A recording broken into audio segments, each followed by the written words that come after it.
There are many words that one can use to describe the city of Bologna, from its ancient Roman past to its medieval history, but there are three that primarily stand out, and that is La Rosa, the red city, La Grassa, the fat city, and La Dotta, the learned or the smart city. And in a moment, I'll get into exactly why red, why smart, and why fat. And while I do so, I'll share with you 5 specific things I do everywhere I go that help me hone the sense of wandering with purpose, allowing me to make the most of my travels as I absorb the culture, the food, the people, and the soul of each place while remaining rested, spiritually and purposefully aligned, and grounded in the midst of constant movement and change. I'll also share with you why I'm a fan of slow traveling, in contrast to cramming in as many sites and locations as possible. And at the end of this video, I'll share with you one of my favorite ways of savoring a special moment in such a way that you can return to the experience over and over again from anywhere in the world and anytime you need it. So stay tuned for that. I understand why people pack in as much as they can while on vacation. You've got limited time, it's expensive to go from place to place, so you want to pack in as much as possible while you're there. I totally get it. I grew up traveling this way with my family, and it was pretty stressful. We wake up early in the morning, cram in as many places as possible, and it was so hard to appreciate the significance of each place, remember the details, let alone remember where we even went. Today, I might not make it to every activity or place, and that's completely okay with me. I'd rather choose a few things on my list and savor those things more slowly. If I go for a hike, don't rush me. I might just sit and enjoy the view for a while. If I see a beautiful piece of art, I might sit and meditate in front of it for a while because I feel inspired. If I want to spend half a day making pasta and ragu like I'm about to show you in the next section, I'm gonna do just that, and I'm not gonna worry about what I'm sacrificing because I'm gonna be so immersed in that moment that that is going to be a memorable experience. The depth, to me, is more important than scratching the surface on many things. What I see, what I experience, I wanna do it slowly and savor it like a bite of something special and delicious, right? When you go to a place, you might want to eat everything it has to offer, but you're gonna focus on a few items and you're gonna savor those items because, well, there's a limited capacity in your belly. Same thing with traveling to special places. There is so much we miss when we hop from one place to the next. We miss the details, the magic, or God, as they say, is in the details. Now, one of the things I do when I first arrive in a new place is absolutely nothing, or very little. I relax from the travel of getting to the place because that takes a lot of energy. Then I wander around like a kid might wander around a new space. It's one of my favorite things to do. In fact, I suggest to all my clients, build into your schedule 20% of more of your free time for just wandering, going with the flow, and letting the world surprise you. You might have an incredible list of places, but can 20% of that list just be being open to surprises? Because you don't know what's gonna await the corner, or you don't know about these little nooks and crannies and surprises that await you. These days, I let as high as 20 to 50% of my me time be wandering time, just aimlessly wandering around town, taking whatever turn I feel inspired to turn. One day I even made it a mission. I'm only gonna take left turns until I come across something beautiful. And guess what? When you're open to surprises, you are going to come across something incredible. See, I notice when I'm wandering because I have no agenda. I'm noticing more, I'm more open, I'm observant. What's different about the colors here? What's different about the clothes here, the style, the architecture, the food, the smells, the patterns, the behaviors. I'm more open and receptive. I like to take in the character and essence of the place without doing any advanced research sometimes. This way I can experience and learn it like a child, right? With a deep sense of curiosity and wonder. And it's called La Rosa, the city of the red, because of the reddish, orangish tint and hue that's in every one of these buildings that you see here. Everything is in a warm yellow, orange, or red color that's taken from, I'm guessing, the terracotta that's in the region, or perhaps because that's how they built the houses thousands of years ago, since the origin of this city in the first few centuries before Christ. Who knows? But I do have a surprise as I turn the corner for you. Another reason perhaps why this city has a red reputation. You know those sporting cars, a Ferrari, Lamborghini, Maserati, Ducati? Well, they all got their start in or around Bologna itself, this very region, the Emilia-Romagna region. And behind these very doors right here is where Maserati got its start, the first garage doors of what would become a huge brand in the automotive industry. And if you notice the logo of Maserati, the trident, well, just a few streets away, there is the Fountain of Neptune. And if you look closely, the trident that he is carrying is the same logo. So it was inspired by the Fountain of Neptune, just a few streets away. Now behind me is the famous Le Due Torri, the two towers. And these towers, there used to be hundreds of them in Bologna, and the prominent families would build them as status symbols. The taller and higher they are, the more prominent and wealthy the family. Now, in the course of earthquakes, wars, and destruction of various kinds, most of these towers have toppled, except for that one of the tallest ones, still remains, and it's almost 1,000 years old. I think it was built in 1119, if I am not mistaken. If you've been watching my content, then you know that food is one of my absolute favorite ways to explore a place. In every country or city I travel, I love to book a cooking class because food is culture, it is tradition, it is history, it is environment, it is ecology, all rolled into one delicious and informative experience. You learn so much about the people and the place and the culture and the history through their food. So this is me learning to make two very traditional dishes, from ragu with tagliatelle and tortellini and brodo. I've been told that these recipes are such a point of pride for the city of Bologna that the original recipes are held in a vault in the city's Chamber of Commerce, Economy, and Agriculture. Now, this is Chef Daniele explaining to us the process. It took over 4 hours for us to make this beautiful ragu. And I didn't know this, but ragu not only uses a combination of beef and pork, but also the meat has to come from very specific parts of the cow and the pig for it to taste the unique way that it tastes. While the ragu simmered, I rolled dough for the first time to make pasta and tortellini from scratch and hand cut the noodles. I mean, look at that noodle. That's a beautiful noodle, and I was very proud of that one. I also came up with a new system for making tortellini that I'm also quite proud of. I call it the pirate hat, put a ring on it technique. I don't think the chef approved, but eventually I did get it right. Bam. And this is us finally getting to eat what we spent over 4 hours making. So the good news is that this was hands down the best ragu I've ever had, by far, bar none.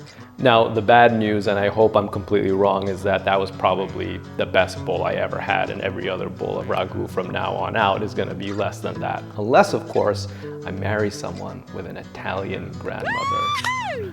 Any Italian ladies out there with a gourmand nonna? Other food rules I've learned in Bologna: never order coffee with milk after noon. I'm completely guilty of this. I feel like a criminal every time I do it. They look at you funny, but I can't stop doing it. I'm sorry, Italy.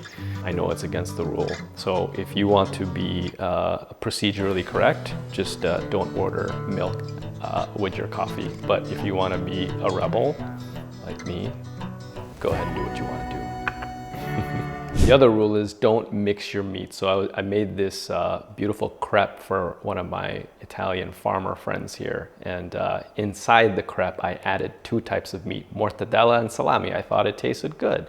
He looked at me like I committed some sort of unpardonable offense. You must eat each meat separately so that you respect the region that it came from.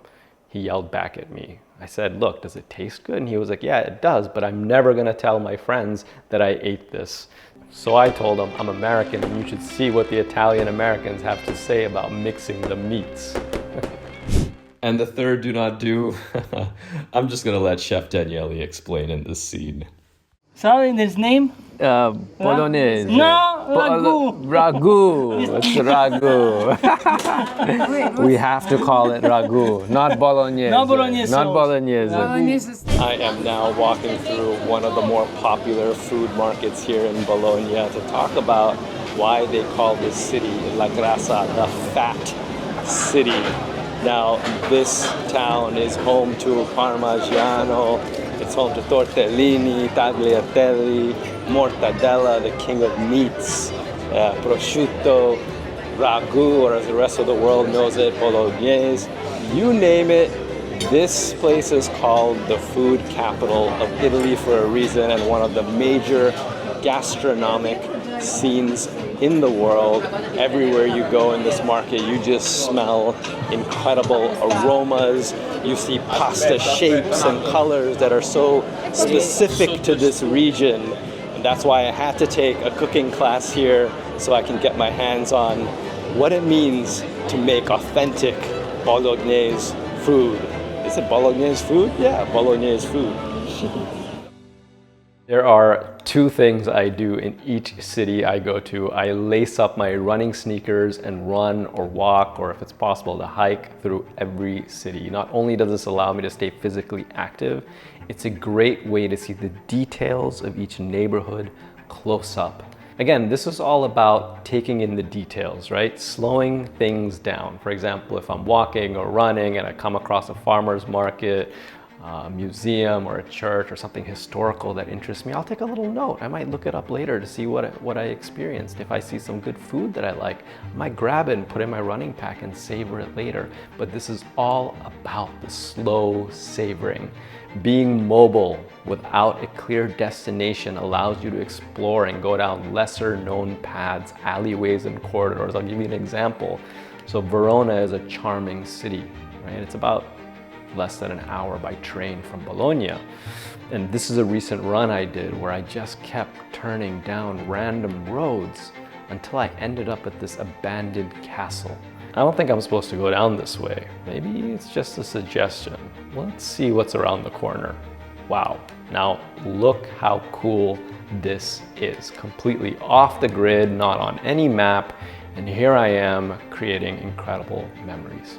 And if running or walking just isn't your thing, then you might paint or do some art. I saw, for example, a painting restoration class that looks so interesting. I mean, how cool is that? You can help restore or learn the art of restoring painting in a city that's so full of all these frescoes and historical pieces.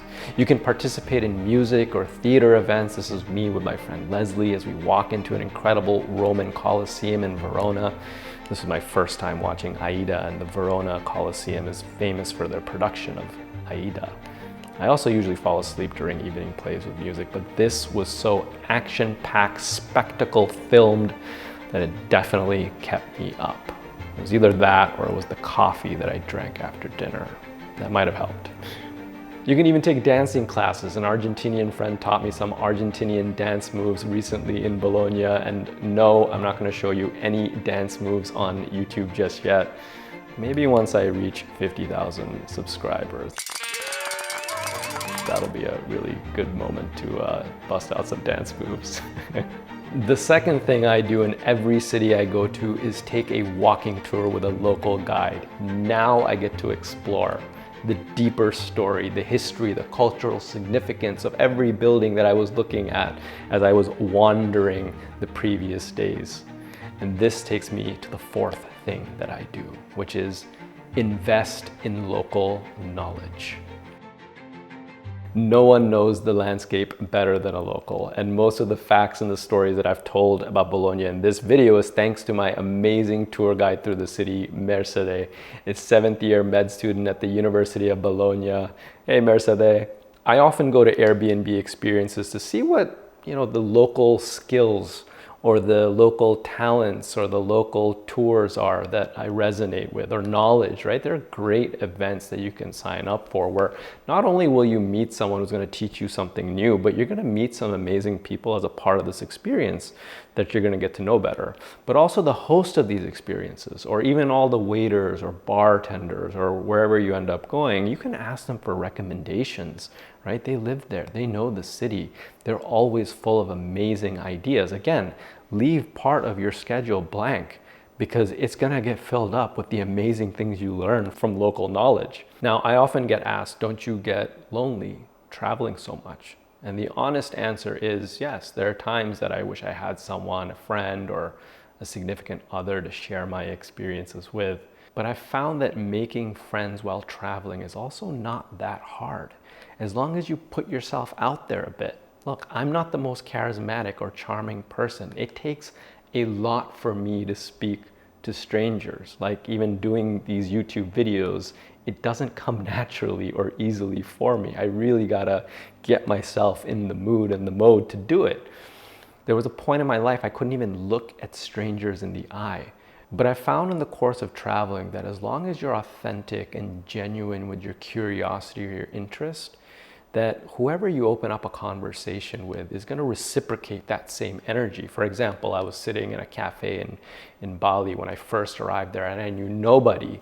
And the neighbors next to me were talking about some burrito place in Tulum. And I thought, I know a burrito place in Tulum. I don't have any friends right now. They seem like nice people. So I thought, hey, are you guys talking about burrito amor? And yeah, they were. And guess what? I developed 2 deep friendships from that experience. But not only that, but they ended up introducing me to a whole group of people that ended up becoming like family for me while I'm in Bali. The more you do this, the easier it gets, and the reward of doing it far outweighs the feeling of loneliness if you don't. That's the way I look at it. And frankly, the richness, the depth, the beauty of the friendships that have come out with it, I mean, I know even if it feels uncomfortable going forward to do this in the future, I just think back to all the value, all the love that has come into my life as a result of doing it, and it just inspires me to make more friends. I am now walking through one of the old libraries of Bologna, and this is the perfect place to talk about Bologna as La Dotta, the city of the learned.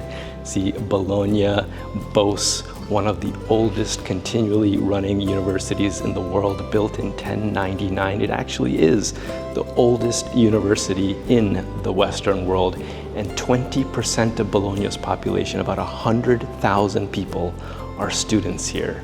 So that makes Bologna the city of the learned. Now, constant change can be disruptive to your sense of routine. Recently, 3 different people shared 3 different observations with me. The first in Washington, D.C. said, "You have joy written all over your face. Anyone can see it." The second person said, and this was in Venice recently, "I really like your energy." And the third said in Bologna, "You have a way of making others feel at peace when you speak." And I feel so grateful and lucky and blessed to have people in my life who can reflect these genuine words to me, because, you know, it's not just about hearing these and feeling like, oh wow, they're saying these wonderful things about me. It's the larger part of this is an indication to me that I'm doing the work of staying aligned, because it does take conscious connecting to maintain a sense of peace, to maintain a sense of balance in the midst of constant change, whether that's constant travel or whether that's change, emotional change or situational change that's happening in your life, right? The conscious connecting is something that we get to consciously make time for.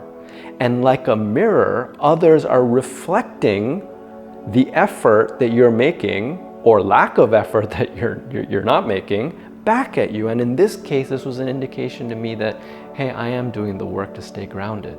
So what do I do to stay grounded, aligned, and purpose-driven, even in the midst of this constant movement and change?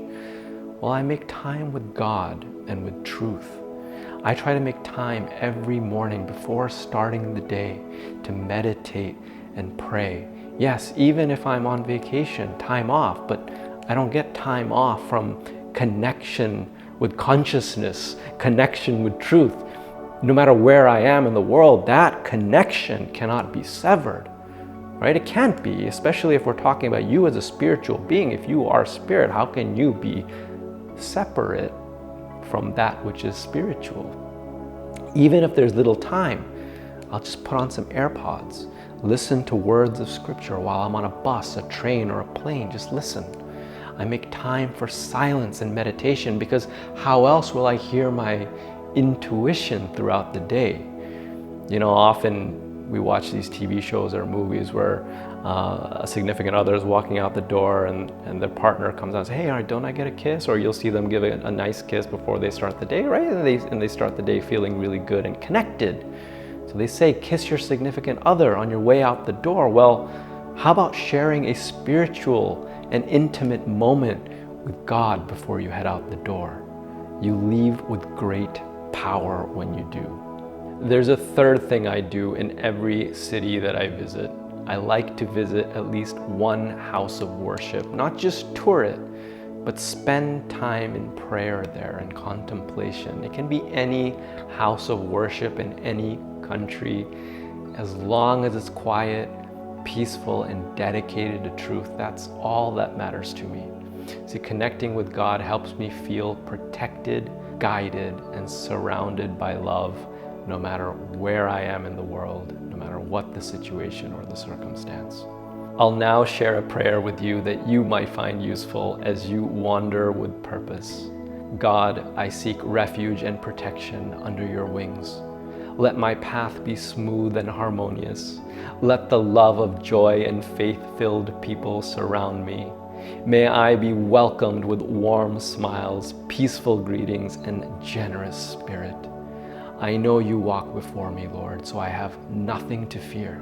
I know you walk beside me, so I'm never alone. Guide me with your wisdom and lead me towards the highest good, and that which helps me know you better and reflect your love in all my experiences.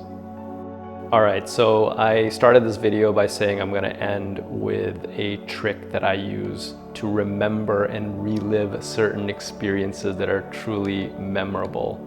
So here's what I do when there is something that's happening, whether it's a meal that I'm eating, a moment that I'm sharing with someone. Maybe it's, you know, that like warm spot when you're in the ocean and you're just like the water is cold, but then somehow this like warm bit comes over you and you just feel this nice warm sensation move through your body. If it's a sunset or drinking ice cold glacier water that's so delicious, whatever it is, if there's a memory that you want to keep within you and remember the details of it, immerse yourself fully in that moment. Whatever it is you're doing, just immerse yourself in it for 5 to 10 seconds, and almost like you're taking a camera picture. Notice the color, notice the taste, notice how the person in front of you is looking. Whatever the memory is, let it absorb and sear into your mind over that very intentionally focused 5 to 10 seconds, and then like a picture, snap it. Now, whenever you want to return to that moment, taste whatever it is you're tasting, see whatever it is you're seeing, feel whatever it is you're feeling in that moment, you can return to that very vivid memory. It's in your bank.